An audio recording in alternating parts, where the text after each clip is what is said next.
अध्यक्ष महोदय, इनकी ईज ऑफ डूइंग रिसर्च हमने देखी है।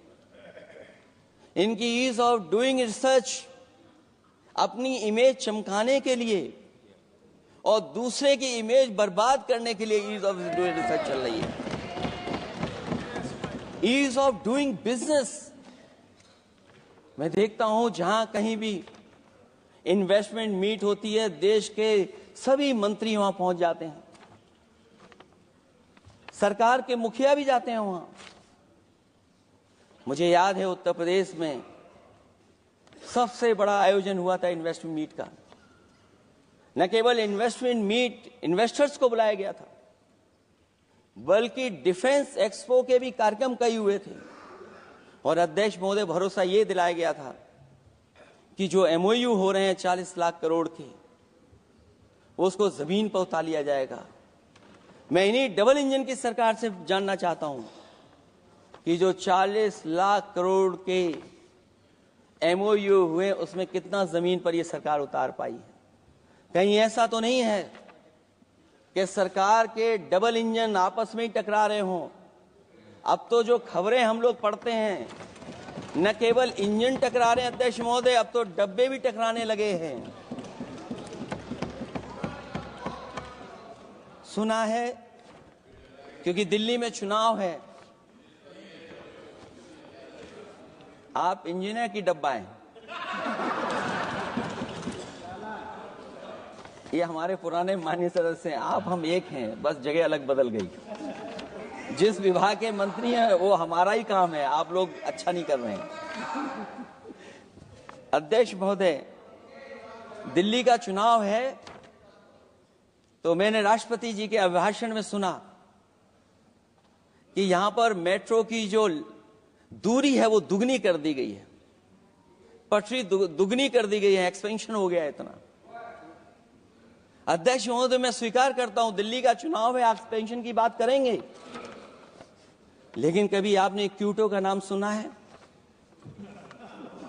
आपने वेनिस का नाम सुना है?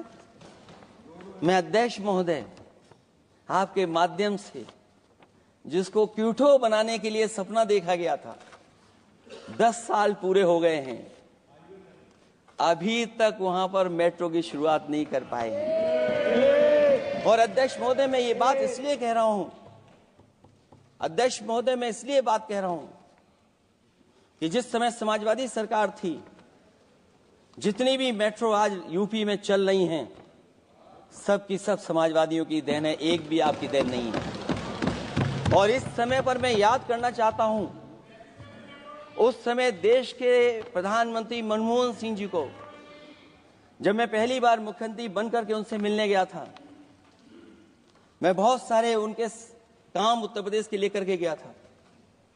आज वो हमारे बीच नहीं हैं, लेकिन कम से कम उन्हें इसी बात से याद कर रहे हैं, जो जो मैंने काम उस समय दिए थे, एक एक काम उस समय के प्रधानमंत्री जी ने मेरा पूरा कर करके, और उसका परिणाम ये हुआ है अध्यक्ष महोदय, और उसका परिणाम ये हुआ है कि आज उत्तर प्रदेश में जितनी भी मेट्रो चल रही हैं, चाहे वो लखनऊ की हो, कानपुर की हो, आगरा की हो, नोएडा की हो, ग्रेटर नोएडा को जोड़ रही हो, दिल्ली को जोड़ रही हो। और अध्यक्ष महोदय, जिस समय उद्घाटन हुआ था दिल्ली से नोएडा को जोड़ने वाली मेट्रो का, उस समय देश के प्रधानमंत्री एक विदेश के बहुत बड़े उनके साथ बैठ करके गए थे उद्घाटन करने। वो अगर किसी ने काम किया था पूरा, तो नोएडा अथॉरिटी और समाजवादी सरकार ने, उसमें आपकी देन कोई नहीं थी। ये बात मैं मेट्रो की इसलिए कर रहा हूं कि जो लोग दिल्ली में मेट्रो बना रहे हैं, वो बनारस में मेट्रो क्यों नहीं बना पा रहे हैं? और दिल्ली का विकास अपने आप हो जाएगा, बस ये जो भारतीय जनता पार्टी की दिल्ली वाली सरकार है वो हस्तक्षेप करना बंद कर दे। अध्यक्ष महोदय, रिवर लिंकिंग का कार्यक्रम कुछ दिन पहले प्रधानमंत्री जी ने किया। अध्यक्ष महोदय, मैं आपके माध्यम से, जहां किसानों के लिए एक नई चीज आ रही है, जिससे कि न केवल उनकी खेती बाड़ी बल्कि बहुत सा सुधार दिखाई देगा। खेती बाड़ी को भी पानी मिलेगा, पीने का भी पानी होगा। इंटरलिंकिंग पुरानी योजना है, और मुझे याद है जब पहली बार उसका MOU साइन हुआ था, उस समय दोनों प्रदेश के मुख्यमंत्री शामिल थे, लेकिन जब उद्घाटन हुआ है तो दोनों के प्रदेश के मुख्यमंत्री वहां से गायब थे। और वो कारण अगर जानना चाहोगे तो वो कारण भी बता दूंगा अगर आप कहोगे तो। जहां इंटरलिंकिंग हो रही रिवर की, ये अच्छी योजना है, 40,000 करोड़ रुपए आप खर्च करने जा रहे हैं। लाखों लाख जमीन उत्तर प्रदेश और मध्य प्रदेश की सिंचाई के लिए शामिल हो जाएगी, लोगों को पीने का पानी मिलेगा। लेकिन जिनकी जमीन जाएगी उन किसानों को, गरीबों को क्या सरकार मदद कर रही है? लैंड एक्विजिशन मैंने भी की एक समय पर, और मुझे याद है अध्यक्ष महोदय, जब मैंने लैंड एक्विजिशन किया था उसमें भारत का ये लैंड एक्विजिशन एक्ट नहीं आया था। मैंने किसानों से बातचीत की थी और किसानों से समझाया कि ये योजना से, परियोजना से क्या लाभ होने जा रहा है। वहां के किसान तैयार हो गए और उसका परिणाम ये था कि 21 महीने में देश का सबसे बेहतरीन एक्सप्रेसवे और जमीन एक्वायर कर करके हम लोगों ने बना करके दिखा दिया। और जब उद्घाटन हुआ था तो उसमें भारतीय वायुसेना के विमान सुखोई और मिराज को उतार करके हम लोगों ने उद्घाटन किया था उसका। ये बात मैं इसलिए बता रहा हूं, जिस हाईवे पर देश के प्रधानमंत्री उतरे थे और उद्घाटन के बाद प्रधानमंत्री जी के पीछे पीछे कोई चल करके आया था। वो हाईवे भी अगर किसी ने डिजाइन किया था तो समाजवादी सरकार का डिजाइन था, वो भारतीय जनता पार्टी का डिजाइन नहीं था। और अगर इनका डिजाइन होता तो उत्तर प्रदेश में कोई नया हाईवे ऐसा बना करके दिखाएं जिससे हवाई जहाज उतर जाए। नहीं तो मैं मानूंगा कि आप जो कह रहे हैं कि आधुनिक इंफ्रास्ट्रक्चर बनाना चाहते हैं, आपकी परिभाषा क्या है आधुनिक इंफ्रास्ट्रक्चर की? और ये बात में जो इतनी घुमा फिरा के कह रहा हूं, वो बात में लौट करके उसी पे जा रहा हूं अध्यक्ष महोदय। अगर 40,000 करोड़ की योजना बनी है रिवर इंटरलिंकिंग की, तो जिन किसानों की, जिन गरीबों की जमीन जा रही है, उन किसानों को आप सही तरीके से मुआवजा, मदद उनकी क्यों नहीं कर रहे हो आप? अध्यक्ष महोदय, मैं इस अभिभाषण के माध्यम से जब सदन में जवाब आए तो उन किसानों की मदद होनी चाहिए। वो किसानों के पास कुछ नहीं है। उसके बाद आपका जो पैकेज है, आपका पैकेज पता नहीं क्यों कंजूस बनाता है कोई, आपका पैकेज कंजूस बनाता है कोई। कम से कम आपका दिल बड़ा होना चाहिए, और इतना बड़ा दिल हो कि किसान खुशहाली के रास्ते बजाए। आपने किसानों की आय दोगुनी नहीं की, आप आय दोगुनी नहीं कर पाए हैं। कम से कम उन्हें वो मदद करने का काम करें। इसमें अध्यक्ष महोदय, मैं राष्ट्रपति जी के अभिभाषण पर पढ़ रहा था कि सोलर को लेकर के और रूफ टॉप सोलर एनर्जी को, स्कीम को लेकर के बहुत बड़ी योजना और कई हजार करोड़ रुपए सरकार खर्च कर रही है। मुझे याद है जब देश के राष्ट्रपति कलाम साहब थे, उन्होंने एक प्रेजेंटेशन किया था सरकार के सामने, और प्रेजेंटेशन के बाद मैंने उनसे निवेदन किया कि अगर ये योजना मैं कर दूं तो आप क्या उद्घाटन करने आएंगे? उन्होंने कहा कि अगर ये आप कार्य योजना लागू कर देंगे तो उद्घाटन करने भी मैं आऊंगा। अध्यक्ष महोदय, उस दिन आंधी तूफान था, टेंट बिल्कुल उड़ गया था। इतना शायद पानी और बिजली का चमकना इतना था कि मैंने खुद रिक्वेस्ट की थी उनसे कि आप मत आइए, फिर कभी हम लोग कार्यक्रम कर लेंगे। लेकिन वो कार्यक्रम में आए, उन्होंने उद्घाटन किया। और अध्यक्ष महोदय, जो लोग कह रहे हैं 40,000 करोड़ की रूफटॉप स्कीम लाए सोलर की, जो मिनी ग्रिड बना करके पूरे के पूरे गांव को हम लोगों ने फ्री बिजली दी थी। फ्री बिजली उनको मिलती थी 24 घंटे, उनकी चक्की चलती थी, उनका सिंचाई का पानी का इंतजाम होता था। जब तक समाजवादी सरकार रही तब तक वो योजना चलती रही, और जैसे ही समाजवादी सरकार गई, इन्हीं के लोगों ने उसका मेंटेनेंस रोक दिया। न केवल उस गांव का जिसका राष्ट्रपति रहे उन्होंने उद्घाटन किया, बल्कि और जितनी भी सोलर की स्कीम चल रही थी, लोहिया आवास में जहां सोलर स्कीम के माध्यम से हम लोग गरीब को सोलर पैनल के माध्यम से उनको बिजली दे रहे थे, फ्री बिजली, उन सब योजनाओं को इन्होंने बंद करने का काम किया है। सोचिए, ये वो लोग हैं जो इंफ्रास्ट्रक्चर बनाना चाहते हैं। अध्यक्ष महोदय, चीन के सवाल को लेकर के कांग्रेस पार्टी के भी कुछ विचार हैं, हमारे भारतीय जनता पार्टी के लोगों के भी विचार हैं। सच्चाई ये सदन और ये देश भी जानता है, एक समय पर हम लोगों ने बहुत लाखों लाख किलोमीटर की जमीन, लाखों लाख एकड़ की जमीन हम लोगों ने खोई, और अब उसी रास्ते पर भारतीय जनता पार्टी चल रही है। अध्यक्ष महोदय, सवाल यह है, जमीन खोने के साथ साथ भारतीय जनता पार्टी स्वीकार नहीं कर रही है कि जमीन चीन ने कब्जा की है। और ये बात अगर हम लोग कह रहे हैं तो जो अखबारों में खबरें निकलती हैं, टीवी पे कभी कभी खबरें आती हैं, अध्यक्ष महोदय सरकार को कहिए कि ऐसे चैनल, ऐसे अखबारों पे एफआईआर लिखा कर उन्हें जेल भेज दो, क्योंकि कुंभ की जो खबर चलाना चाहते थे, कुंभ की जो खबर देना चाहते थे, उन कुछ साथियों पे आपने एफआईआर लिखा दी है। अगर कुंभ पर सच्ची खबर दिखाने वालों पे आप एफआईआर लिखा सकते हैं, तो फिर चीन की खबर, जो खबर चला रहे हैं, उस पर भी आपको एफआईआर लिखानी चाहिए। दूसरा, हमारा एक जाति जनगणना का मसला बहुत पुराना है, ये कोई नया नहीं है। आरक्षण के सवाल पर इस देश में दक्षिण भारत से लेकर के उत्तर भारत में और देश में जगह जगह पर बहुत सारे नेता ऐसे रहे जो आज हमारे बीच नहीं हैं, जिनकी वजह से हम आज उस आंदोलन को आगे ले जा रहे हैं। बाबा साहब भीमराव अम्बेडकर जी का जो संविधान है, उसके तहत जो हमें हक अधिकार मिले हैं, आरक्षण की व्यवस्था है, उस व्यवस्था को और मजबूत बनाने के लिए जाति जनगणना होना चाहिए। उसके पक्ष में अब तो कांग्रेस पार्टी भी है।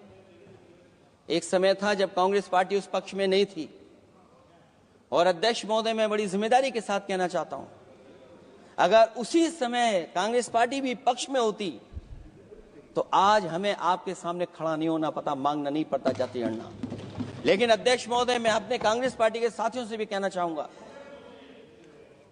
अध्यक्ष महोदय, मैं कांग्रेस पार्टी के साथियों से भी कहना चाहता हूं, हम आपके साथी हैं, और इस मुद्दे पे तो हम आपके साथ और आपके आगे भी चल करके आपका साथ दे देंगे। अब जाति जनगणना को कोई नहीं रोक सकता है। एक दिन ऐसा आएगा अध्यक्ष महोदय, एक दिन ऐसा आएगा, कोई टकरार नहीं है, आपके इंजन जैसे नहीं है, आपका एक इंजन। अध्यक्ष महोदय, ये अध्यक्ष महोदय, हम तो, मुझे कभी कभी ये लगता है कि प्रधानमंत्री जी जितना अपने लोगों को ध्यान दे करके समझाते हैं, इतना ये समझते ही नहीं है। वो अध्यक्ष महोदय, वो सबसे ज्यादा सोशल मीडिया के बारे में जानकारी रखते हैं। आप भी जानकारी रखा करो। अगर आप जानकारी रखोगे तो आपको सच्चाई पता लग जाएगी। एक इंजन ने नमस्कार नहीं किया था दूसरे इंजन को, अगर याद हो तो पता कर लें। और ये बात अगर छिपी हुई हो, ऑनरेबल मेंबर, अध्यक्ष महोदय, अभी तो मैंने शुरू नहीं किया, मेरा लिखा हुआ बहुत लंबा है। कंक्लूड करें, आप समाप्त करें प्लीज।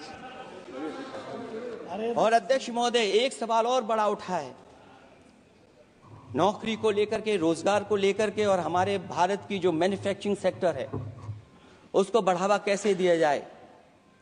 चीन जैसा देश केवल एक पे हमला नहीं कर रहा है अध्यक्ष महोदय, आपकी जमीन भी छीन रहा है और आपका बाजार भी छीन रहा है। और ये बात अगर गलत हो तो सरकार हमें बताए, वो आंकड़े दे। अगर कांग्रेस पार्टी का रास्ता था तो आपका रास्ता कांग्रेस पार्टी का क्यों है? अगर कांग्रेस पार्टी का वो रास्ता था तो आपका रास्ता क्यों है वो? मैं तो जानता हूं जिस दिन उनके सहयोगी साथी समझ लेंगे, वो भी साथ छोड़ जाएंगे। दूसरा जो सवाल कहा गया है अध्यक्ष महोदय, जिस समय बाजार खोला गया, जिस समय हमारा व्यापार के लिए पूरा बाजार खोल दिया, हमसे ज्यादा वित्त को समझने वाले इकोनॉमिस्ट और बहुत सारे जानकार लोग वो मुझसे बेहतर समझते होंगे, लेकिन मैं ये बात समझता हूं कि जिस समय बाजार खोला गया उस समय ध्यान उतना हमारे देश की अर्थव्यवस्था पर नहीं रखा गया। अगर उसी समय पर मैन्युफैक्चरिंग सेक्टर को जिस जिम्मेदारी से रखना चाहिए था नहीं रखा गया। अगर उस समय रखा गया होता तो शायद अध्यक्ष महोदय हम लोग चीन से आगे निकल गए होते। आज चीन आगे है, हम लोग पीछे हैं। क्या आप इनको ज्ञान दे रहे हो क्या? अध्यक्ष महोदय अपना रास्ता तो वही है, साइकिल वाला। इसलिए अध्यक्ष महोदय अगर समय, मेरा समय है अभी, क्योंकि मैं बहुत कुछ लेकर के आऊं। और जहां तक इंफ्रास्ट्रक्चर की बात है, आप कहते हैं कि देश का आधुनिक इंफ्रास्ट्रक्चर बनेगा, न केवल उसके नागरिकों को एक बेहतर जीवन, देश की नई पहचान देता है, बल्कि देश को एक नया आत्मविश्वास भी देता है। अरे अगर ये बात सच है तो अध्यक्ष महोदय मैं वो बात कहना चाहता हूं कि 2022 के चुनाव से पहले एक बुंदेलखंड एक्सप्रेस वे बनाया गया था, और जिसकी तैयारी को लेकर के देश के प्रधानमंत्री जी गए थे। कितनी सजावट हुई थी, कितनी तैयारी हुई थी। जो हमारे बुंदेलखंड के साथी माननीय सदस्य चलते होंगे बुंदेलखंड के एक्सप्रेस वे पर, वो जानते होंगे। प्रधानमंत्री जी उद्घाटन करके गए, पानी बरस गया, बुंदेलखंड बह गया, एक्सप्रेस वे बह गया। और सोचिए अध्यक्ष महोदय, कब उद्घाटन किया था आपने? 22 में, और आज भी मेंटेनेंस चल रहा है उसमें। 22 के बाद से आज तक भी मेंटेनेंस चल रहा है।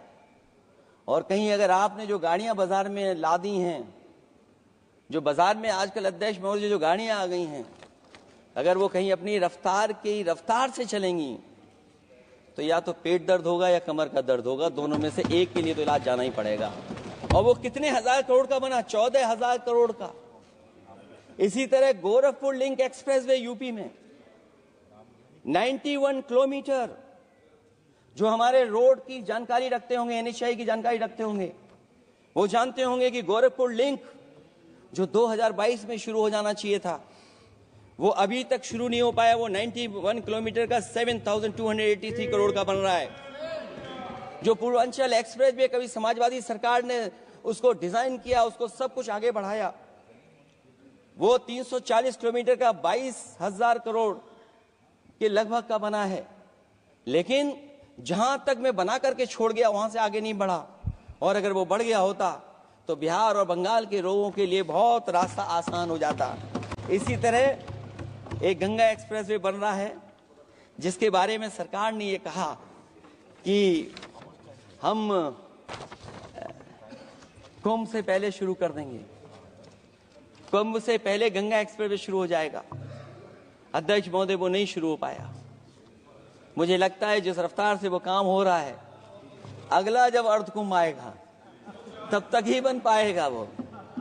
ये बातें मैं इसलिए बोल रहा हूं अध्यक्ष महोदय, क्योंकि यूपी को, बिहार को दे दिया, हमें कोई तकलीफ नहीं है। बिहार भी तरक्की करे, हम भी साथ देंगे बिहार का, कोई तकलीफ नहीं है। लेकिन यूपी में अगर कोई भी एक भारत सरकार के एनएचआई का एक्सप्रेस वे आया हो तो बता दे। एक भी कोई एक्सप्रेस वे दिया हो तब, जब देश के प्रधानमंत्री को 2 बार और नहीं तीसरी बार भी मौका दिया उत्तर प्रदेश ने। मैं अध्यक्ष महोदय आपका इशारा समझ रहा हूं। बाकी अध्यक्ष महोदय भाषण में अब बजट पे पढ़ दूंगा, मेरा बाकी भाषण बजट में होगा। मैं अपना भाषण खत्म करते हुए केवल इतना कहना चाहता हूं, मैं जो मेरे सुझाव आए हैं उन सुझावों को शामिल करे सरकार, और केवल प्रचार में न रहे सरकार। अध्यक्ष महोदय, मैं अपनी बात खत्म करने से पहले जो राष्ट्रपति जी ने कहा है, मैं भी सहमत हूं उससे। मैं उनकी सब लाइनें पढ़ना चाहता हूं। जो राष्ट्रपति महोदया जी ने कहा है, मैं उससे सहमत हूं। हमारा हिंदुस्तान 140 करोड़ आबादी वाला देश है। हमारे यहाँ भिन्न भिन्न राज्य, भिन्न भिन्न क्षेत्र, भिन्न भिन्न भाषाएं हैं, परंतु एक राष्ट्र के रूप में हमारी एक ही पहचान है, हिंदुस्तान। और हमारा एक ही संकल्प है, एक ही लक्ष्य है, विकसित हिंदुस्तान। आने वाले वर्षों में देश को विकसित राष्ट्र बनाने के लिए हम सभी दृढ़ संकल्पित हैं। इस संकल्प में देश के शहीदों की प्रेरणाएं हैं, पूज्य बापू के मानवीय आदर्श हैं और सरदार पटेल जैसी मां भारती की संतान द्वारा हमें दिलाई गई एकता की शपथ है।